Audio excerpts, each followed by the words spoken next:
Looks like Miss. He needs to train that crosshair trigger, focusing. Fire. Oh, you're on. High performance computing, you're on.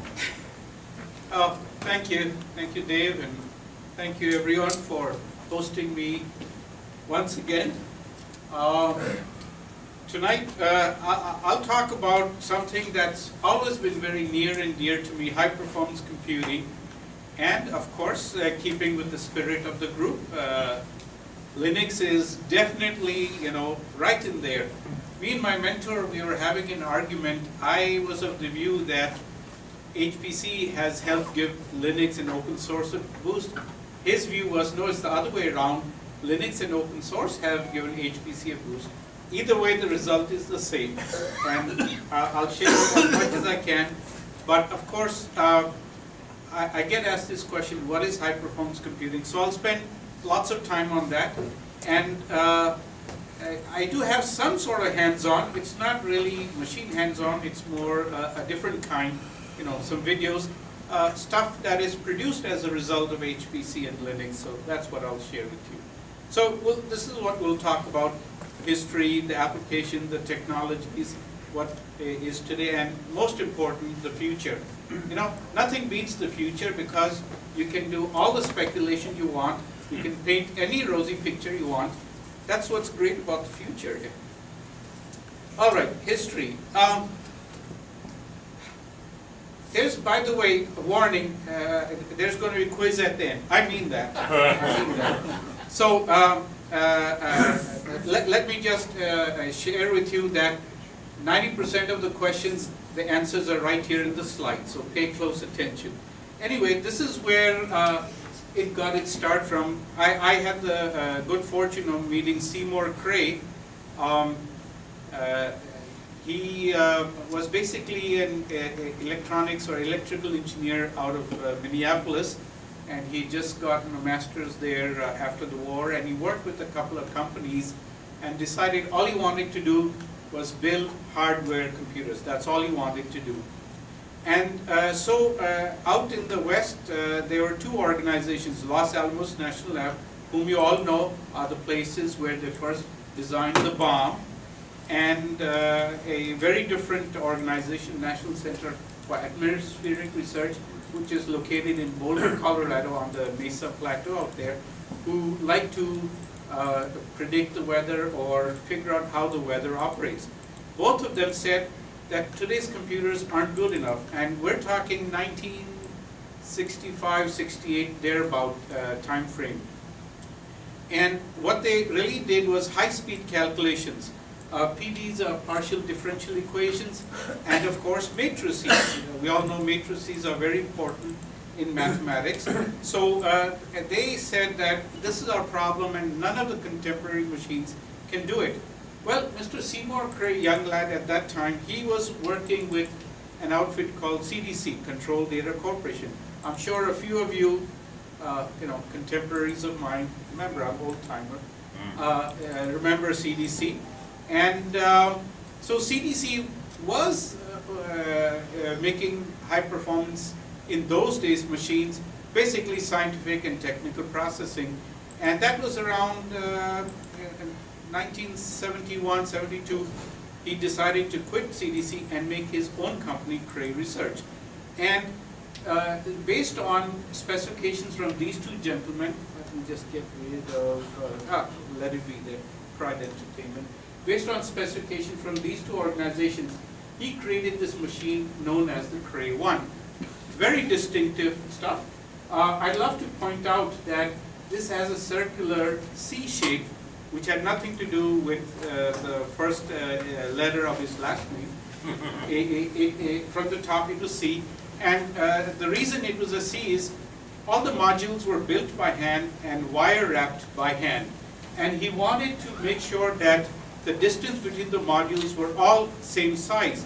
So he had the same length of wire, because he calculated how long does it take for an electron to jump across in 1 nanosecond, what's the length of wire.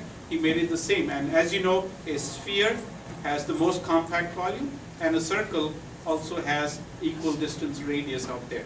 So that's what he did. And then at the bottom here were very ugly looking power supplies and cooling equipment. So he covered them up with some leather, and that became known as the world's most expensive love seat. This whole machine, built by hand, cost $12 million. Single processor. Well, let me get to that in the next slide. Sit on it? Yes, you can, absolutely. You can, because everything was enclosed. There was, no leakage. He had water pipes running underneath. It came with its own generator because he didn't trust the electrical system, and it provided clamped voltage. And in fact, the bulk of the folks were mechanical and electrical engineers. There were very few electronic people, and even few software people. They believe, here's the hardware, now you do what you like with it. And these folks did. Well, let me describe what that machine looked like. It was really far ahead of its time. Remember, this is 1975, 64-bit word length. I mean, we are still dealing with 8-bit PDPs and DECVAXs. And the most important thing was, look at the clock speed. It had a 12.5 nanosecond clock speed, which translates to, in today's terminology, 80 megahertz clock speed. And again, I said it was far ahead of its time. He understood how, instructions piped through the system, what were the things that stalled it. For him, speed was everything. High performance computing, the second letter is P, is performance. And so he figured out that you need to make all the instructions execute in one clock cycle. That is a trademark hallmark of RISC. He wanted to make all the instructions the same size. No 1-byte instruction, 2-byte instruction, decode this, operand here is the left 7 bits. None of that. Everything is the same size. All the instructions are 64 bits, and that's how we'll deal and decode them. And that was another hallmark of RISC. So it was the original RISC, reduced instruction set computer. And he didn't believe in having special instructions for special operations in the language. This is what it's going to do. They're all going to look the same. You figure it out. And of course, like I mentioned, one clock period, one instruction should completely execute, which include fetch, decode, and store stuff. Then what the scientists told him that this is all great, but you know what? We work on matrices, equations. We want to say multiply all the elements of a row of a matrix by the same, or divide it, or add them, or go down a diagonal, or go down a column, or invert. We need to operate on huge sets of data, but the single instruction. So he said, oh yeah, I'll create a vector instruction. So he actually designed hardware that could do instructions that if you said, multiply this array by so-and-so number, in one clock period, it would do it. So that was true parallelism, and remember, 1975, when these things were still research topics for PhDs, him with just a master's and working out of a small village in Wisconsin. The name of the village is Chippewa Falls, and there still is a little museum out there and little factory. He decided to build this, and that was a true multiplier. That's what set it apart. And he made sure that, well, what do I pick for size? He made 64 elements. How many of those machines did he make? He made about 50 of these, the first model Cray one. I'll get into a few more. And they all, each CPU, when he added more CPUs, first one was about 10 million, then the price dropped. Each CPU was $1 million. Because it was all hand-built, and anything that was close in those days was, I don't know, 100 times slower, very easily. We didn't even have PCs. So has anyone made an emulator yet? Sorry? Anyone made an emulator yet? Yes, there are emulators for this. You can get emulators. Excuse me, Yes, what was the price of milk in 1975? Google it. Was it like a quarter a gallon or 50 It's, cents a yeah, gallon? 49 well, I know the price of gasoline wasn't a whole lot, maybe half a dollar Yeah, or about 40 cents. 50 cents. Yeah, so $1 million was real money. it was a huge amount of money, and very few organizations could afford it. And I mentioned those Los Alamos and folks like those. They had the money, so he didn't anticipate that he would create a company and start an entire new industry. today, that high-performance computing industry, I didn't bring slides, but I do have tons of them, where they actually have measured the market as being easily $2 billion and above, globally, high-performance computing. $2 billion,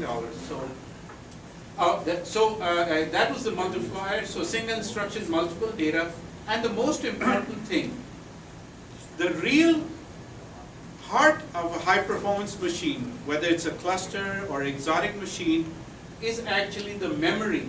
The processor is actually a very small portion of the cost. Why? Because the processor can work on instructions fast, but you need to feed it instructions fast enough.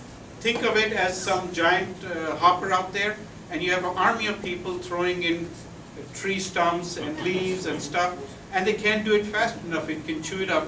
So he decided to build a very special memory so that the processor never stopped. And that's all of these things, it was like the perfect storm. It really created everyone's eyes open, and the US government declared this top security and all that sort of stuff. Of course, the initial users were all, the folks with the three-letter agencies who are in the news these days. So all of this, and then people started copying that. And there were people who came from the mini computer industry, like the DECVAXes, Data General, who said, all right, yeah, that's cool. And they started building supercomputers or high-performance computers using mini computer equipment. And we were called Crays. We used to call them Cray-X, the little. And so the first was Cray 1. Then he followed on with something called XMP. X stood for extended, and multiple processors. So it had 2 processors. Then it was in 2 processor version, 4 processor version. Then the YMP came in an 8 processor version. And they never invented the Cray ZMP, X, Y, Z. There's always a joke about that. And then you had the Cray 2, which was actually a very radical and different design. Let me see if I have a picture of that. I have it a little later, where he found out that you couldn't build with ECL and not have so much heat. So he actually spent 2 years figuring out how to remove the heat from that. And he said the only way to do it is use some sort of liquid, but we can't use water. So he contacted 3M in Minnesota. They came up with something called Fluorinert, which is a thing which has good heat conducting properties, and it's electrically inert, hence Fluorinert. And he put modules that he dipped right inside the water, the Fluorinert, closed the whole thing, and you could see, computing happening right inside the liquid there. And I have a picture a little later that I'll show you. And that was the Cray 2. And then the Cray 3, he decided, this went up to 16 processors. Now we're talking like late 80s, 16 processors in the late 80s was again a leap forward. And Cray 3, he decided Cray 2 couldn't, again, deliver enough. He couldn't build more, it was very hard. He decided to stop using silicon, and Cray 3 used gallium arsenide, which was in use in the telecom industries because it had 3 times faster clock frequency and switching. Unfortunately, he built only 1 machine, and he built it for the government. And in the middle of that build, he had a car accident and he died. So with him, that innovative Thomas Edison-like, atmosphere or environment that went with him. He had a few folks that he mentored, but they met the world of business, and people said, we'll invest money, but we want immediate returns. They said, no, we're still nascent. It's going to take a lot of work. And so that sort of whole movement kind of died out there at that time. And then we had new things come on. That's what I call the domain of massively parallel processors. And that is still with us today, and there are 2 versions of that. But when you have so many processors, you want them to all talk together. You can't use your Unibus or MassBus or any of those 16-bit buses. They actually said we need to interconnect these. And if we're going to interconnect these, we're going to have a lot of traffic. So they came up with innovative solutions. One of them was what is called a torus architecture, which is three-dimensional in nature. And let's see, yeah, that's what it looks like. And the whole point of building a machine like this, where each of these cubes are special nodes or processors, they have special wiring, so that at any point, they're no more than 3 hops away from the processor that they need to talk to or access their memory. So it was very deterministic. And so you can still find it today in many large offerings from IBM and a few other companies. And it's beginning to now make its way into Linux clusters. They're now seriously talking about it, and I'll mention that. And that is called the Cray T3. And this happened after Seymour Cray died. And they had D because it was 3-dimensional. Then the next one, they weren't very creative with names, was T3E, T3F, kind of like the XYZ. And they never got past the F. But it was one of the first machines to break the teraflop barrier. There was another machine also. Intel at that time got interested, and they used a whole bunch of Pentium Pros, about 9,000 of them, also connected with the torus architecture. They built one machine. I have a picture of it somewhere, and that also broke the teraflop barrier on a very special code. But this could do it on a number of codes. There's only a question now who did it first. The Intel machine was perhaps just by a few weeks earlier, and this one could do sustain. So that's what it looked like. Now if you look at this, this doesn't look too different from clusters of today. You know, you've got your fiber channel, RAID subsystem, GigE. This is a maintenance workstation, so it doesn't need to talk high speed. Then you have 10 GigE, so it can talk to your regular network.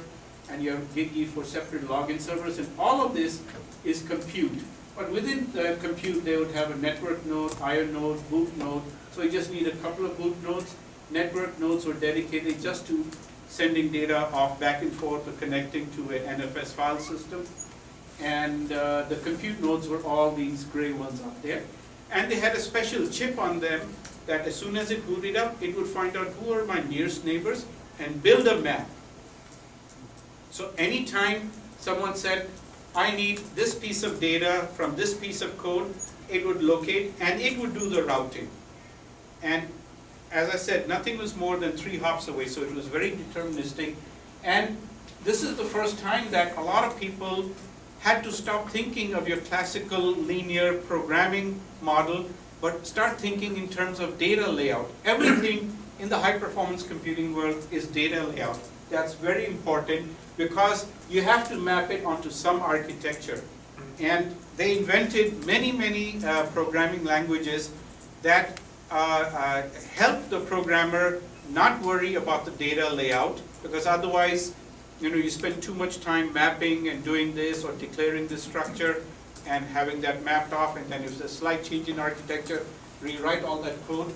And the latest incarnation that is popular is called Chapel, C-H-A-P-E-L, and it is work done at the University of Washington that's being adopted, of course, by the Department of Defense and the 3-letter agencies, so that they can use it for the machines that they buy.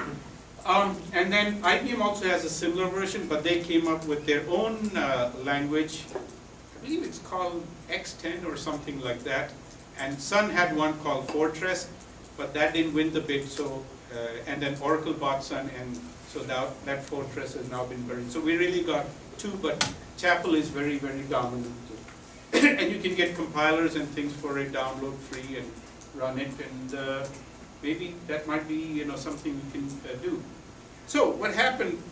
Other thing, you know, I could spend several hours talking about each one of these technologies, but what I wanted to share was today the computers that we use, the machines that we use, the technologies that we use, each one of them, and I only got a partial list here, owes its birth or its adoption or success to high-performance computing. I talked about RISC already, and we know we had a whole generation of RISC processors. Current x86 processors they actually internally redesigned their microarchitecture to be RISC. So on the outside, it might be the same instruction set, but inside, they changed out the logic gate, so everything can decode in one cycle, you can execute, it's the same size. So they had that. The one I worked with a lot while I was here in Detroit in the late 80s, and that's when Michigan User Group got founded. I got hired by Cray just because I had worked with Unix source code kernel and written a couple of device drivers. They said, hey, we could use you out here. And so at the automotives I worked, and I used to compile, run their Unix kernel for them, or if they had a peripheral, I would write the device driver and integrate, build it, and put it. And solid state disk, this came about because, remember, these machines cost millions of dollars. If you have data trickling in slowly through it, your machine is basically going to be idle 99% of the time.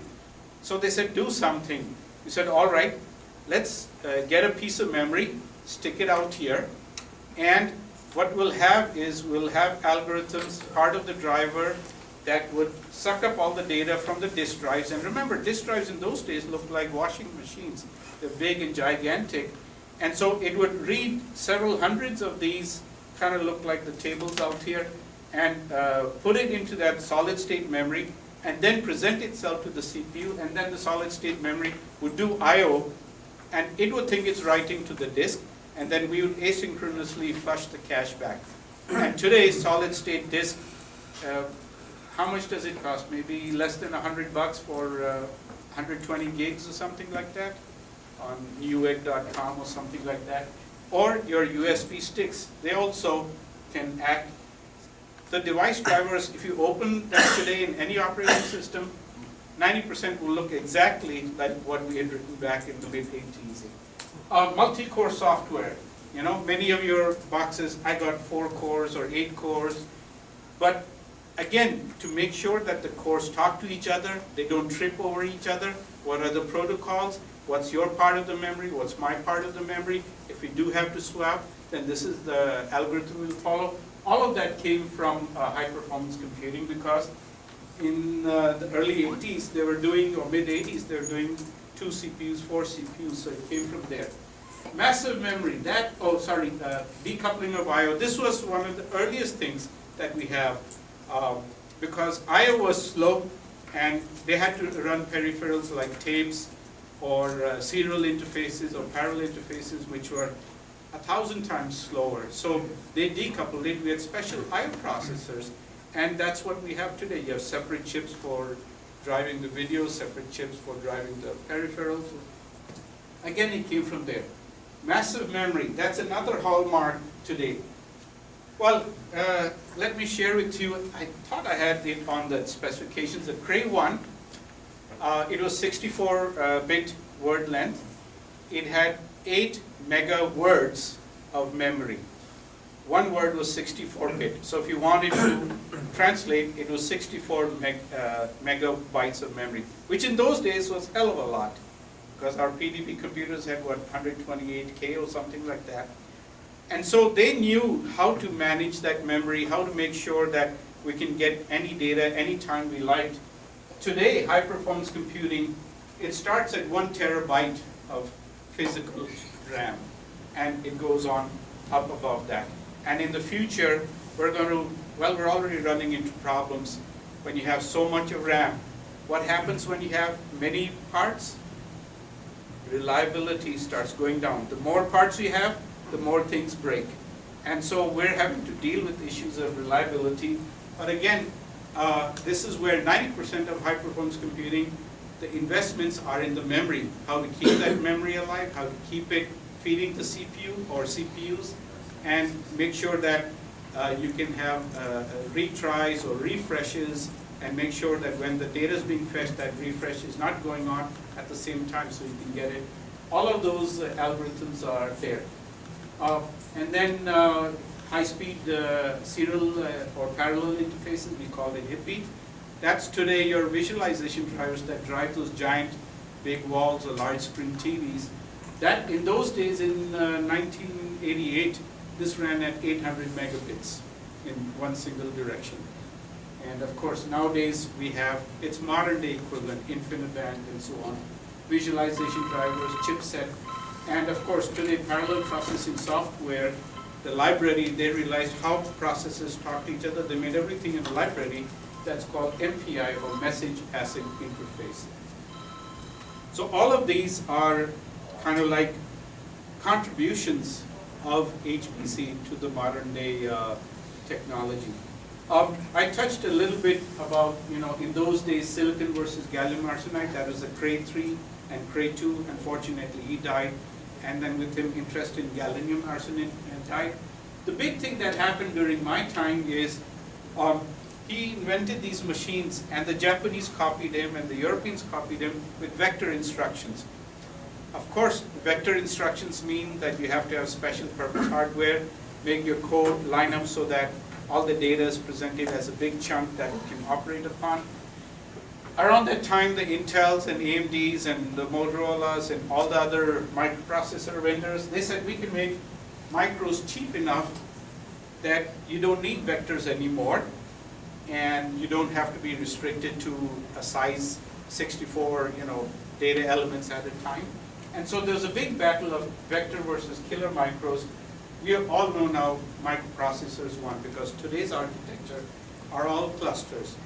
What gave that impetus was, I believe in 1992, who was the president at that time? 1992. No, Clinton, Bill Clinton. Clinton. Yeah, Bill Clinton was 1992, and then he was approached by the same people, Los Alamos, Sandia, Berkeley, and the other atomic weapon establishment people. Hey, you signed this treaty, Comprehensive Test Ban Treaty, CTBT, which said we won't do any more atmospheric tests. But we have this nuclear stockpile. How do we guarantee that it's still okay? We can measure everything about it, but we need fast computers so that we can feed that data and it'll tell us the quality is good or not good and stuff like that. So he said, okay, you need this? Well, he signed a special program called the Accelerated Strategic Computing Initiative, called ASCII. It's got nothing to do with the ASCII 8-bit table. That changed the entire industry. That's what made micros very popular. And they had specifications that were issued every 2 years, 92, 94, 96, 98. Clinton didn't take office till 93, he was elected in 92. But that was one of the first things he did. Even when they're elected, they tell them we need to get this done. First day on the job, he said that's it. But all the specifications, documentation were from 92. And he said, we're going to do this, and provided money. And they were issued as specifications as ASCII red, ASCII blue, ASCII white, the color each year. And different companies competed. The very first one said, make a supercomputer with 1,000 processors in it. The next one had 2,000, then 4,000, then 8,000, and it went on the way up till, I think the last one was ASCII purple with about 16,000 processors. By that time, because it was paid for by the government, they could recover their R&D costs, and nowadays we're living, and that's your clusters today. All the technology came out of these ASCII projects.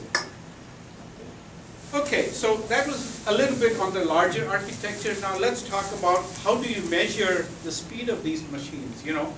In IT terms, they usually have MIPS, or how many transactions per second. Our database gurus here, whatever you do, what's the database thing you have, IOPS or something like that, or transactions and things like that. Well, in high performance computing, because we deal with equations, we do floating point operations.